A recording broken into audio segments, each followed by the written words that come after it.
யாழில் தீப்பந்தங்களுடன் பரபரப்பை ஏற்படுத்திய மக்கள். தமிழ் பெண்ணின் சாபத்திற்குள்ளான தென்னிலங்கை. தமிழர் தலைநகரில் அத்துமீறி குடியேறிய புத்தர். வடக்கு மக்களுக்கு எதிராக எதுவும் செய்ய மாட்டோம், சீன தூதுவர் தெரிவிப்பு.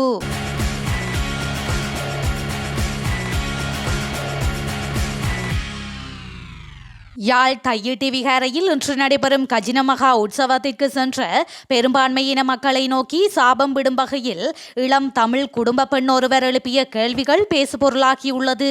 தமக்கு சொந்தமான காணியில் அமைக்கப்பட்டுள்ள திச விகாரைக்கு சிங்கள மக்கள் ஆதரவு வழங்கக்கூடாது என இன்று ஆர்ப்பாட்டத்தில் ஈடுபட்ட தமிழ் பெண் வலியுறுத்தும் காணொளி சமூக ஊடகங்களில் பலரது கவனத்தையும் ஈர்த்துள்ளது. தையிட்டியில் சட்டவிரோதமாக விகாரைக்கு எதிராக போராட்டத்தில் ஈடுபட்ட தமிழ் பெண் அங்கு வந்த சிங்கள மக்களிடம் தனது ஆதங்கத்தை வெளிக்காட்டியுள்ளார். விகாரை அமைக்கப்பட்ட காணி உங்களுடையதா? இதற்கு காணி உறுதிப்பத்திரம் இருக்கின்றதா என கேள்வி எழுப்பிய குறித்த தமிழ் பெண் இந்த சட்டவிரோத விகாரைக்கு ஆதரவு வழங்க வேண்டாம் என சிங்கள மக்களிடம் வேண்டுகோள் விடுத்துள்ளார். நீங்கள் வெண்ணிற ஆடை அணிந்து பூக்களை கொண்டு செல்லுங்கள், ஆனால் காணி உரிமையாளர்கள் நாம் தற்போது வீதியில் இருக்கின்றோம். உங்களுக்கு புத்திரர்கள் இருக்கிறார்கள் தானே? நீங்கள் செய்யும் இந்த செயல் உங்கள் தலைமுறைக்கே சாபக்கேடாக மாறும் எனவும் கூறியுள்ளார். விகாரை அமைந்துள்ள காணி உங்களுடையதா? எங்கே இதற்கான காணி உறுதி பத்திரத்தை காட்டுங்கள் என கூறிய அவர், இது தமிழ் மக்களுடைய பூர்வீக காணி எனவும் வலியுறுத்தியுள்ளமை குறிப்பிடத்தக்கது.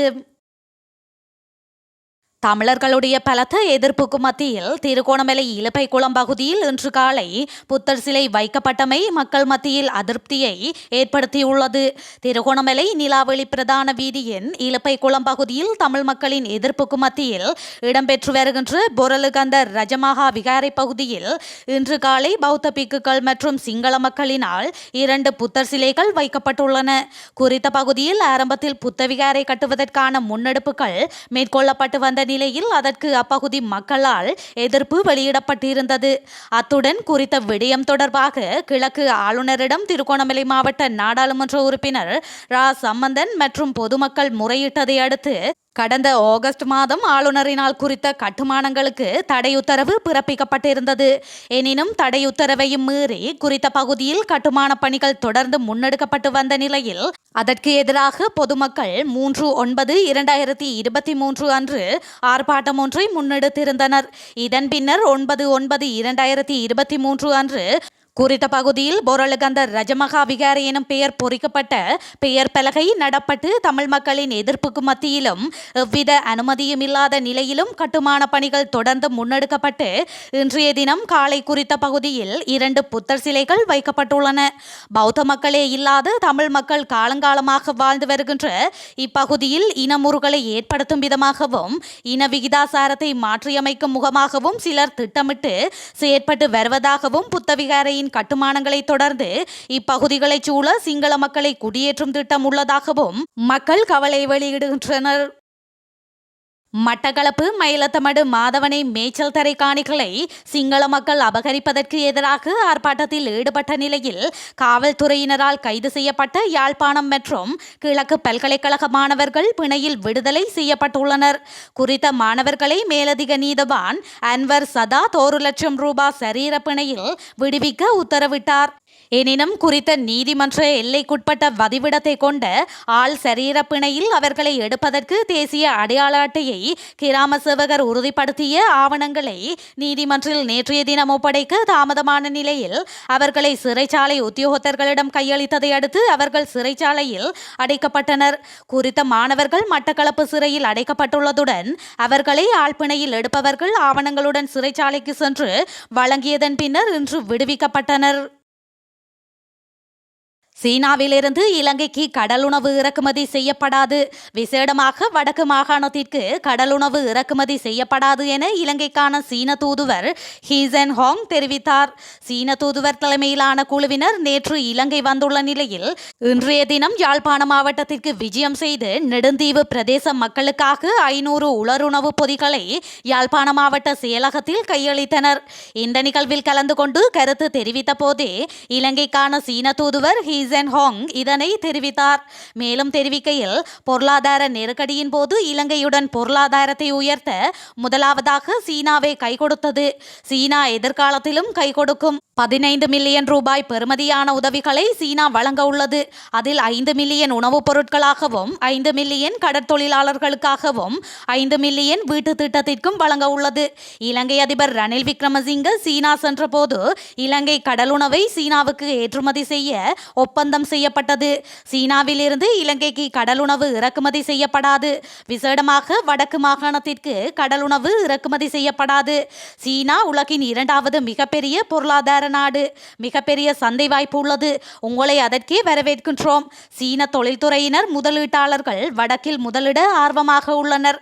வடக்கு மக்களும் அதனை வரவேற்க தயாராக உள்ளனர் என்று நம்புகின்றேன் என்று கூறினார்.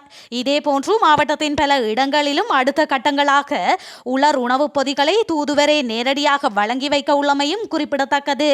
இந்த நிகழ்வில் சீன நாட்டு தூதரக அதிகாரிகள், யாழ் மாவட்ட செயலக உத்தியோகத்தர்கள், பொதுமக்கள் என பலரும் கலந்து கொண்டிருந்தனர். அதனைத் தொடர்ந்து யாழ்ப்பாணம் பழைய கச்சேரி கட்டிடத்தை சீன தூதுவர் தலைமையிலான குழுவினர் பார்வையிட்டனர்.